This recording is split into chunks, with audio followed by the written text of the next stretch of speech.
three of us, Sarah, Mike, and I, John, had been best friends since our childhood days. Growing up in a small town where the highlight of our existence was escaping into the nearby woods for daring adventures. Now, in our late 20s, the mundane routines of adulthood had cast a shadow over our once vibrant spirits, and we yearned for an adventure to rekindle the flames of our youth. We meticulously planned our escape into the wilderness, selecting a remote, untouched corner of a vast forest. The anticipation was palpable as we loaded our backpacks with supplies, including tents, sleeping bags, canned food, and a map we hoped would guide us through the labyrinth of trees and streams. The first 2 days of our camping trip were idyllic. We hiked along narrow trails, crossed babbling brooks, and marveled at the serene beauty of the natural world. The towering pines cast long shadows that danced in the golden hues of the setting sun. We spent our nights gathered around a crackling campfire, reminiscing about old times and sharing dreams of the future. But on the third day, the wilderness began to show its true face. The tranquility gave way to an eerie silence, as if the forest itself held its breath. The map that had guided us with unwavering certainty now seemed unreliable, as landmarks and trails faded into an indistinguishable mass of trees. Panic, like an insidious disease, started to gnaw at the edges of our courage. We realized that we were hopelessly lost, and the supplies that once seemed ample now dwindled alarmingly fast. Our laughter had turned to nervous chatter, and the camaraderie we had cherished was slowly eroding. One evening, as the sun dipped below the horizon, a blood-curdling scream pierced the stillness. It echoed through the trees, making our hearts race with terror. We scrambled to our feet, our flashlights flickering in the darkness, but we found nothing. The wilderness seemed to have swallowed the source of that unearthly cry. The days grew colder, the nights more restless. We huddled together in our cramped tents, the anxiety that had taken root in our hearts refusing to let go. The forest, once enchanting, now felt like a malevolent presence that watched and waited. It was during these tense moments that a sinister thought began to creep into our minds, a thought so unthinkable, so monstrous that it dared not be spoken. The thought of survival at any cost, even if it meant breaking the ultimate taboo, a thought that would soon push us to the brink of madness. The days in the wilderness dragged on relentlessly, each one more challenging than the last. Our bodies grew gaunt, our faces pallid, and our spirits waned with the fading sunlight. Hunger gnawed at us incessantly, and we had to ration our meager food supplies with painful precision. One evening, the three of us sat around the flickering campfire, our hollow eyes locked in a desperate exchange of glances. It was Mike who finally broke the silence, his voice trembling with a mixture of fear and determination.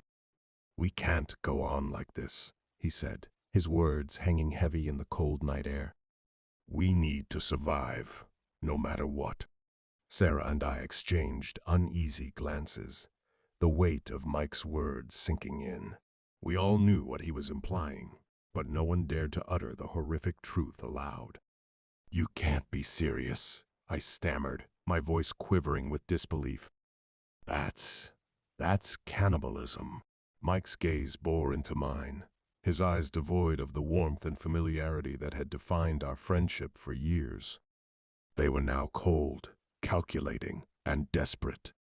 "If it comes down to it, John, will you choose death over survival?"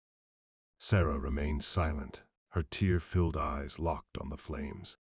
The thought of consuming human flesh was a nightmarish abyss that none of us had ever imagined venturing into.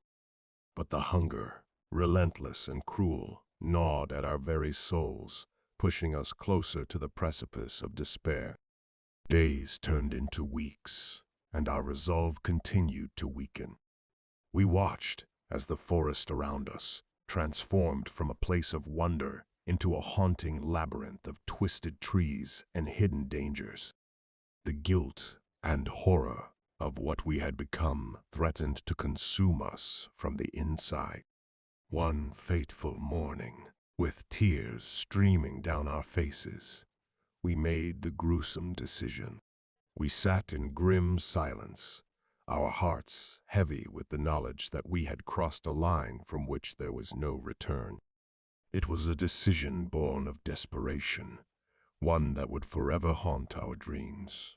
The days that followed were a blur of grisly rituals and haunting guilt, as we consumed the unthinkable to sustain our fragile existence. Our humanity eroded with each bite, leaving behind a chilling void that we could never fill. And in the depths of that unforgiving wilderness, we became something else, something dark, something monstrous, our actions, a testament to the terrifying depths of human survival instinct when pushed to its limits. The forest had become our prison, a place where the line between right and wrong blurred into an indistinct shade of gray. As the days turned into weeks, the wilderness around us closed in like a malevolent entity, its ancient trees casting elongated shadows that seemed to whisper malevolent secrets. Each bite of the forbidden meat sent shivers down our spines, our sanity slipping away with every grisly meal. The guilt and horror of what we had become gnawed at our consciences, but the hunger, unrelenting and merciless, always prevailed. One fateful night, as the moon cast eerie shadows over our camp, Mike's transformation became undeniable. His once warm eyes were now empty and distant. His laughter had turned into manic bursts of hysteria, and he whispered to himself incoherently by the fire's flickering light. "It's not enough," he muttered, his voice tinged with madness. "We need more." Sarah and I exchanged horrified glances. Mike had spiraled into a dark abyss, consumed by an obsession that transcended our desperate survival instincts. He seemed possessed by an insatiable hunger, a hunger that could only be quenched by the flesh of our fellow human beings. The next morning, I awoke to find Sarah missing. Panic surged through me, and I frantically searched the camp, calling out her name, but there was no trace of her. Only a chilling note was left behind by Mike, written in a jagged, erratic script. "She was weak, but we aren't. We will survive."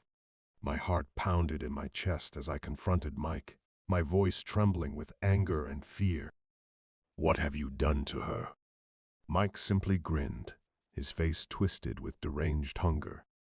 His eyes were vacant, as if whatever remained of his humanity had been devoured by the same darkness that had claimed Sarah. "She was a sacrifice for our survival, John," he hissed. "She couldn't understand what we needed to do. I knew I had to escape this nightmare or meet the same gruesome fate as Sarah. With every ounce of strength left in my emaciated body, I fled deeper into the unforgiving wilderness, leaving behind the chilling horror of our cannibalistic descent. As I stumbled through the dense undergrowth, and the echoes of that nightmarish ordeal continued to haunt me, I couldn't help but wonder if the forest itself had witnessed our descent into madness and would forever bear witness to the darkness that lurked within the human soul when pushed to its limits.